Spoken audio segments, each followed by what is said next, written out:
அதாவது குடிசார் பொறியியல் தொடர்பான அறிவை மாணவர்கள் பெற்றுக்கொள்ள வேண்டும் என்பதற்காக பாயிஸ் அவர்களிடம் நான் ஒரு நேர்காணலுக்காக அழைத்திருந்தேன். பாயிஸ் அவர்கள் சம்மதித்து அந்த நேர்காணலுக்காக தனது நேரத்தை ஒதுக்கி தந்தார். அந்த வகையிலே பாயிஸ் அவர்களுக்கு நன்றி தெரிவிப்பதோடு, பாயிஸ் இலங்கை தொழில்நுட்ப கல்வி சேவையின் ஒரு அதிகாரி, 8 வருட அனுபவம் உடையவர். அதே போன்று மாவட்ட செயலகத்திலே தொழில்நுட்ப உத்தியோகத்தராக கடமை புரிந்திருக்கின்றார். அதே போன்று NCT சிவில் என்ஜினியரிங், அதாவது கன்ஸ்ட்ரக்ஷன் டெக்னாலஜி NVQ level 5 அதில் முடித்தவர். அதன் பின்பு டிப்ளோமா நைட்எஸ்எல்லில் டிப்ளமா முடிச்சிருக்கிறார். ஆகவே இந்த குடிசார் பொறியியல் சிவில் என்ஜினியரிங்கில் மிகவும் தீர்ச்சியுடைய இந்த பாயிஸ்ட சில விஷயங்களை கேட்டுப்பான்.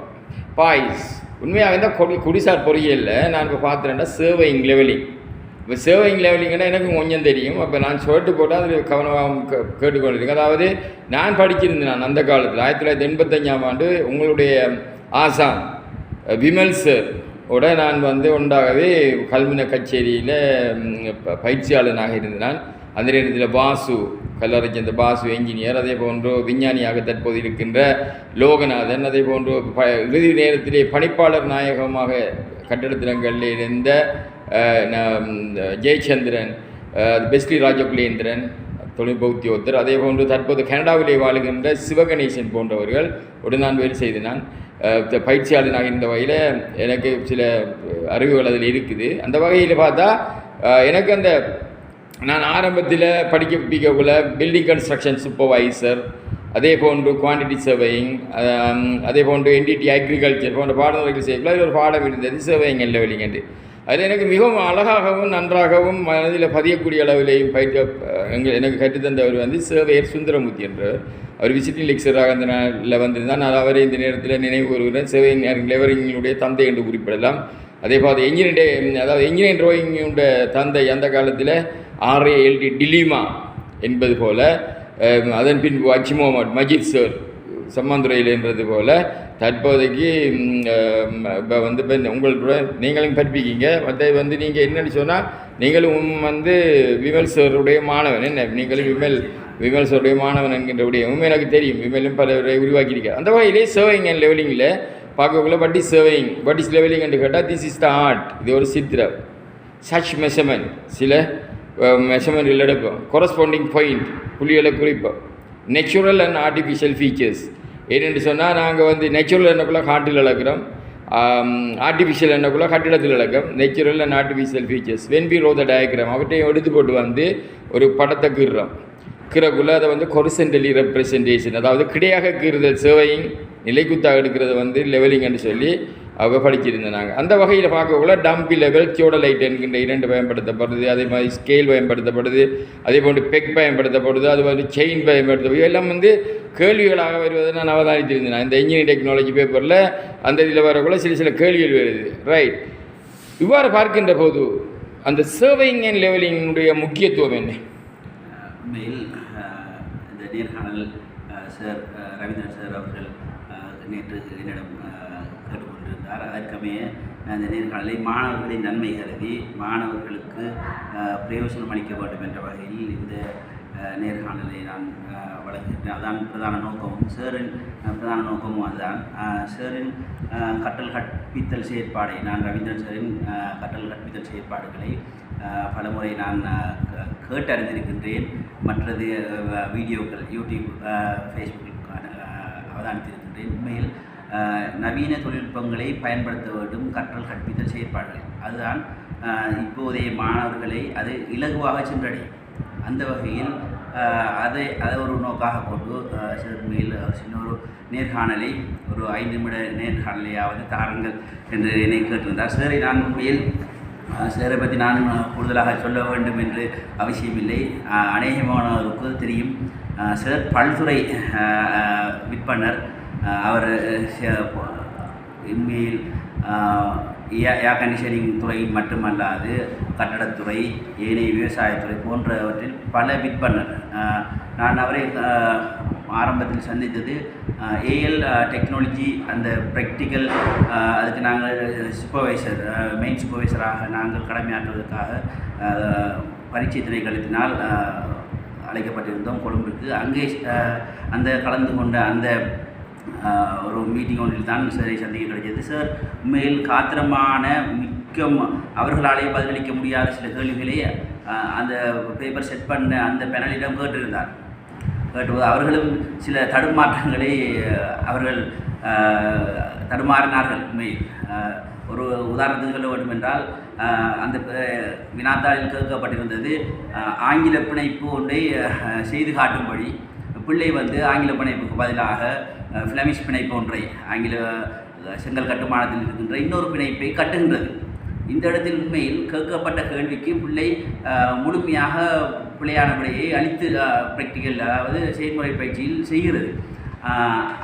அந்த இடத்தில் நாங்கள் எப்படி புள்ளிகள் வழங்குவது என்று கேட்டதுக்கு அங்கே வந்த வினாத்தாள்களை தயாரித்தவர்கள் சொல்லுகிறார்கள், பிள்ளை கட்டுகிறது தானே, கட்டுவதற்கு மார்க்ஸ் போடுங்கள், புள்ளிகளை வழங்குங்கள், அந்த படிமுறைகளுக்கு புள்ளிகளை வழங்குன்னு சொன்னதுக்கு சார் ஒரே என்றார், பிள்ளை செய்ததே பிள்ளை, அப்போ அந்த இடத்துக்கு நாங்கள் எப்படி மார்க்ஸ் போடுறேன் என்று சொல்லி நாங்கள் அது ஒரு இணக்கப்பாட்டுக்குள் வந்து தான் பிறகு நாங்கள் அதை அது உண்மையில் இன்றைக்கி அந்த நினைவு இப்பயும் இருக்கிறது. சார் எக்ஸாமினேஷன் டிபார்ட்மெண்ட் பரீட்சை திணைக்களம் சொல்வது இலங்கையில் இருக்கின்ற உயர்ந்த ஒரு இடத்தில் அந்த இடத்தில் நாங்கள் சீஃப் எக்ஸாமினர்ஸாக போன நாங்கள் அந்த இடத்துல நாங்கள் கலைக்கிறதுக்கு மேல் நாங்கள் பயந்தோம். ஏன்னா நாங்கள் சிறியவர்களாக இருந்தோம். சார் எழுப்பி நின்று அதை அவர் துறை இல்லாவிட்டாலும் அந்த துறை அவர் ஏழு மாணவர்களுக்கு கற்பிக்கின்ற துறை என்ற வகையில் அவர் நிறையா கேட்டது எங்களுக்கு பெரிய ஒரு அதிசயிக்கத்தக்க விஷயமாக இருந்தது.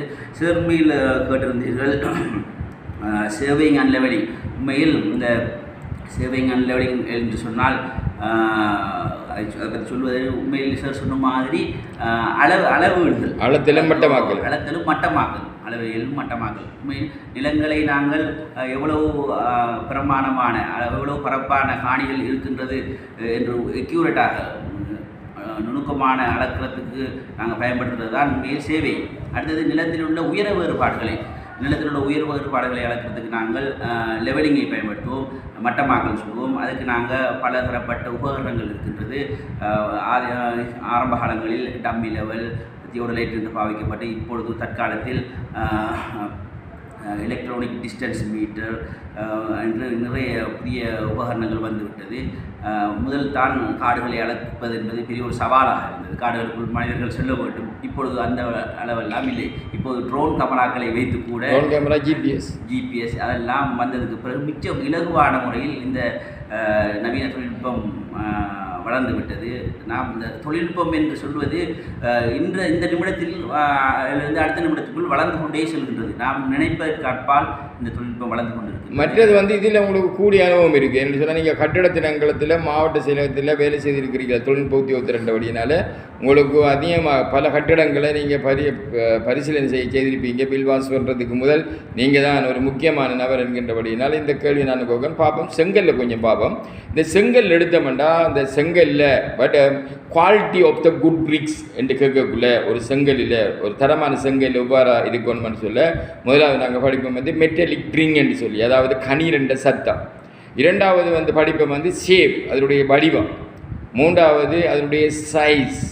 அடுத்தது அதனுடைய கலர். அதனுடைய கலர் நான் நினைக்கிறேன் ப்ரௌனிஷ், செங்கட்டி சிவப்பு நிறமாக அதாவது செங்கட்டி சிவப்பு நிறமாக இருத்தல் வேண்டும் என்றெல்லாம் படிக்கிறோம். அதே மாதிரி அதனுடைய நீள அகல உயரம் பார்க்கக்குள்ள 215 மில்லிமீட்டர் நீளமும் 102.5 மில்லிமீட்டர் அதாவது அகலமும் என்ன, அதே மாதிரி 65 மில்லிமீட்டர் உயரமும் உள்ளதாக, அதாவது 215 தர 102.5 தர 65 மில்லிமீட்டர் உடையதாக காணப்படும். அதில் நாங்கள் சீமெண்ட் மோட்டார் அதாவது 10 மில்லிமீட்டர் எடுத்து அதை கூட்டிக்கொள்ளலாம். அதாவது சாந்தி சிமெண்ட் மோட்டருக்கு இப்படி பார்க்கக்குள்ள அது கலர். அடுத்தது கணீர் சத்தம். நாங்கள் 2 கல்லை ஒன்றோட தட்டி பார்க்கலாம். அதில் ட்ராப் டெஸ்ட், ஒரு கல்லை இன்னொரு கல்லோட செங்குத்தாக வச்சு விட்டம் என்று சொன்னால் அந்த செங்கல் 2 துண்டா உடையணும், துகள்களாக உடையக்கூடாது. இவ்வாறு இருக்கக்கூடாது, நல்லது கருவி. அதே மாதிரி இன்னொன்று அதில் இருக்குது வாட்டர் அப்சார்ப்ஷன் உண்டு, அதாவது நீரை உறிஞ்சும் தன்மை, அதாவது நீரை உறிஞ்சும் தன்மை. அதை பற்றி கொஞ்சம் விவரிங்க சார். நீங்கள் உண்மையில் இந்த கேள்வி பிரயோஜனமான கேள்வி. உண்மையில் இந்த தொழில்நுட்ப கல்லூரியில் இருக்கின்ற சிடபிள்எஸ்ன்னு சொல்கிற வேலைத்தள நிர்மாண மேற்பார்வையாளர், மற்றது படவரைஞர் ஏக்யூஎஸ் கனி அளவையல் உதவியாளர் போன்ற பாடல்களுக்கு பரீட்சையில் இறுதி பரீட்சையில் கேட்கப்படுகின்ற கேள்விகளில் ஒன்றுதான் இந்த கேள்விகள். இந்த கேள்விகளுக்கு சார் கேள்விகளை கேட்டு சேரை விடையை சொல்லிவிட்டார். மேல் அவருக்கு இருக்கின்ற அனுபவத்தை இங்கே அவர் அந்த கேள்வி கேட்பதனூடாகவே சொல்லிவிட்டார். உண்மையில் இந்த சார் சொன்ன மாதிரி நாங்கள் கச்சேரியில் மாவட்ட செயலகத்தில் வேலை பார்க்கின்ற போது தொழில்நுட்ப உத்தியோகத்தர்கள் தான் பொதுவாக அந்த நிர்மாண பொருட்களின் தரத்தை அவதானித்து அதை அனுமதிப்பார்கள் நிர்மாண வேலைக்கு. அது செங்கல்லாக இருக்கலாம், மற்றது ஏனைய கருங்கல், ஏனைய சீமெந்து, வலியுறுத்தி கம்பிகள் போன்ற எல்லாவற்றையும் என்ஜினியருக்கு உதவியாக தொழில்நுட்ப உத்தியோகத்தில் இருப்பார்கள். அந்த வகையில் செங்கல்லை பொறுத்தவரை செங்கல்லை பரிசோதிப்பதற்கு கிட்டத்தட்ட 8 பரிசோதனைகளுக்கு வரையில் இருக்கின்றது சார் உண்மையில். அந்த வகையில் நாங்கள் களத்தில் சென்று ஃபீல்ட் டெஸ்ட்னு சொல்லுவோம். களத்தில் சென்று நமது புலனுறுப்புகளால், கண்களால், கைகளால் போன்ற புலனுறுப்புகளால் செக் பண்ணக்கூடியதை நாங்கள் சொல்லுவோம் ஃபீல்ட் டெஸ்ட்னு சொல்லி களப்பரிசோதனை. மற்றது ஆய்வுக்கூட பரிசோதனை. ஆய்வுக்கூட பரிசோதனை என்பது நாங்கள் சாம்பிள்கள் மாதிரிகளை எடுத்து ஆய்வுக்கூடத்தில் பரிசோதிப்பது தான். அதுதான் திருத்தமான விடையை அல்லது திருத்தமான முடிவை தரும் இந்த ஆய்வுக்கூட பரிசோதனை. உண்மையில் களப்பரிசோதனை என்பது அந்த இடத்தில் நாங்கள் செக் பண்ணது. உதாரணத்துக்கு நாங்கள் சொல்லலாம், இந்த பிளட் செக் பண்ணக்குள்ள நாங்கள் சுகர் பார்க்குறது அப்படியே டெஸ்ட் பண்ணக்குள்ள உதாரணத்துக்கு 120 காட்டும். நாங்கள் லெபிள் கொண்டு போய் நாங்கள் சேம்பிளை செக் பண்ணி கூட ஒரு 1 hour 2 hours லேட் பண்ணி செக் பண்ண கூட எக்யூரேட்டான அளவை தரும். அப்போ இது நாங்கள் முடிவுகளை திருத்தமான முடிவுகள் எடுப்பதற்கு நாங்கள் ஆய்வுக்கூட பரிசோதனை மேற்கொள்வோம் கட்டாயம். அடுத்தது நாங்கள் ஒரு நம்மளது ஒர்க் சைட்டுக்கு வேலைத்தளத்துக்கு ஒரு 5000 10,000 கல் வருதுன்னு வச்சுக்கொள்வோம். நாங்கள் கொள்வனவு செய்கின்றோம். அந்த இடத்தில் நாங்கள் 5000 10,000 செங்கற்களையும் பரிசோதிக்க முடியாது.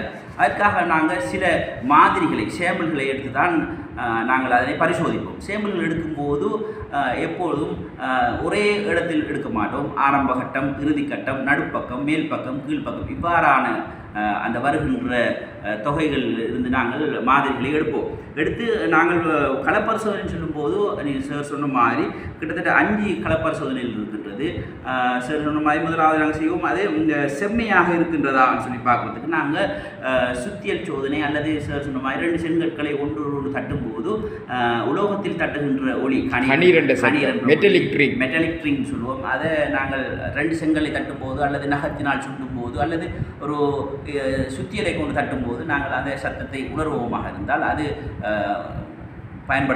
அனுமதிக்கக்கூடிய செங்கல். அதாவது நன்கு சுடப்பட்ட செங்கலில் இருந்து அவ்வாறான ஒளி கேட்கும். அதாவது சூளையில் இட்டு சுடும்போது குறைவாக சுடப்பட்ட செங்கலில் அந்த குறைவாக சுடப்பட்ட செங்கலில் அவ்வாறான ஒளியை நாங்கள் கேட்க முடியாது. அதிலிருந்து அந்த செங்கல் பாவனைக்கு உதவுமா இல்லையான்னு சொல்லி நாங்கள் அதனை அந்த பரிசோதனை மூலம் எடுத்துக்கொள்ளலாம். அதற்கு சொல்லுவோம் நாங்கள் செம்மைக்கான பரிசோதனை அல்லது சுத்தியல் சோதனை அப்படின்னு சொல்லுவோம். ஹேமர் டெஸ்ட்னு சொல்லுவோம் அது இங்கிலீஷில், ஆங்கிலத்தில். அடுத்தது இன்னும் ஒன்றுக்கு நொறுங்கும் பழத்துக்குரிய பரிசோதனை, அது சொல்லுவோம் கிரஷிங் டெஸ்ட் சொல்லி. அது குறிப்பிட்ட அளவு 1200 மில்லிமீட்டர் உயரத்திலிருந்து, அதாவது கிட்டத்தட்ட 4 அடி உயரத்திலிருந்து தரைமட்டத்திலிருந்து செங்கல்லை ஒன்றை நாங்கள் சுயாதீனமாக விளவிடும்போது அந்த செங்கல் நொறுங்காமல் இருக்க வேண்டும். இது 3 முறைகளில் செய்யப்படுகிறது. அடுத்தது ஒரு செங்கலை இன்னொரு செங்கலுக்கு மேல் டீ வடிவில் வைத்து நாங்கள் விளவிடும் போது இந்த மேற்பக்கமாக வைத்த செங்கல் 2 பாதியாக உடைய வேண்டும் அல்லது நொறுங்கல் கூடாது. அதே மாதிரி நாங்கள் ஒரு செங்கல்லை கிடையாக நிலத்தில் கிடத்திவிட்டு இன்னொரு செங்கலை செங்குத்தாக அதன் மேல் குறித்த அதே 4 அடி உயரம், அதாவது 1200 மில்லிமீட்டர் உயரத்திலிருந்து செங்குத்தாக விடப்படும் போது கீழே கிடத்தி இருக்கின்ற செங்கல் 2 பாதியாக உடைய வேண்டும் அல்லது நொறுங்காமல் இருக்க வேண்டும். இது நாங்கள் இதுக்குரிய நொறுங்கும் பழத்துக்குரிய பரிசோதனை சொல்லுவோம், கிரஷிங் டெஸ்ட். அடுத்தது கடினத்துக்குரிய சோதனைன்னு சொல்லும்போது நாங்கள் கடினத்துக்குரிய ஹார்ட்னஸை செக் பண்ணுறதுக்கு நாங்கள் பொதுவாக நகத்தினால் கீறுதல் சொல்வார்கள்.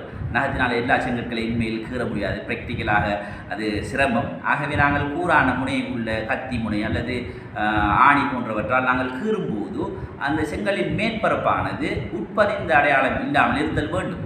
நன்கு சுடப்பட்ட கல், தரமான களிமண்ணை பயன்படுத்தி தரமாக செய்யப்பட்ட கல், மேலுக்கு அடையாளம் தெரியுமே ஒழிய உள்ளுக்கும் பதிந்திருக்காது. இது நாங்கள் ஹார்ட்னஸை செக் பண்ணுறதுக்காக நாங்கள் செய்யப்படுற சோதனை. அடுத்தது வடிவத்துக்குரிய பரிசோதனை. வடிவத்துக்குரிய பரிசோதனை நாங்கள் வெற்றுக்கண்ணால் நாங்கள் செங்கலை அவதானிக்கும் போது நன்கு சுடப்பட்ட கல் அதிகமாக சுடப்பட்டால் செங்கல் ஒரு வளைவான தன்மையை கொடுக்கும். இது கனவுறு வடிவை கொண்டிருக்க வேண்டும். இது நாங்கள் வெற்றுக்கண்களால் சாதாரணமாக அவதானித்து அதை பரிசோதித்துக் கொள்ளலாம். இது ஷேப்புக்குரிய செக்கிங் ஷேப்னு சொல்லுவோம். அதாவது வடிவத்தை பரிசோதித்தல். அடுத்தது பரிமாணத்துக்குரிய பரிசோதனை. சார் சொன்னது போன்ற செங்கல்ற பரிமாணங்களை பொறுத்தளவில் செங்கல் வந்து 2 வகையான செங்கற்களை நாங்கள் காணலாம். ஒன்று பிரித்தானிய நியம செங்கல் சொல்லுவோம், பிரிட்டிஷ் ஸ்டாண்டர்ட். அதன் சார் சொன்ன மாதிரி அதன் நீளம் வந்து 215 மில்லிமீட்டர், அகலம் 102.5 மில்லிமீட்டர், உயரம் வந்து 65 மில்லிமீட்டர். இது பிரிட்டிஷ் ஸ்டாண்டர்ட் வந்து அதாவது பிரித்தானியாவில் பயன்படுத்துகிற செங்கல் வந்து இலங்கையில் பயன்படுத்துவதற்காக ஸ்ரீலங்கன் ஸ்டாண்டர்ட் 39 SLS 39 நியம செங்கல் இருக்கிறது. அதன் நீளம் 220, அகலம் 105, உயரம் அதே அளவு 65 மில்லிமீட்டராக இருக்க வேண்டும். இது இலங்கையில் பயன்படுத்துகிற செங்கல். இதுதான் தற்பொழுது இலங்கையில் பயன்படுத்தப்படுகின்ற நியமமாக கருதப்படுகின்றது. இது நாங்கள் சாதாரணமாக அளவு நாடாக கொண்டு அளந்து கொள்ளலாம். இது மூன்றும் வந்து நாங்கள் களப்பரிசோதனை ஃபீல்டில் செக் பண்ணுறது.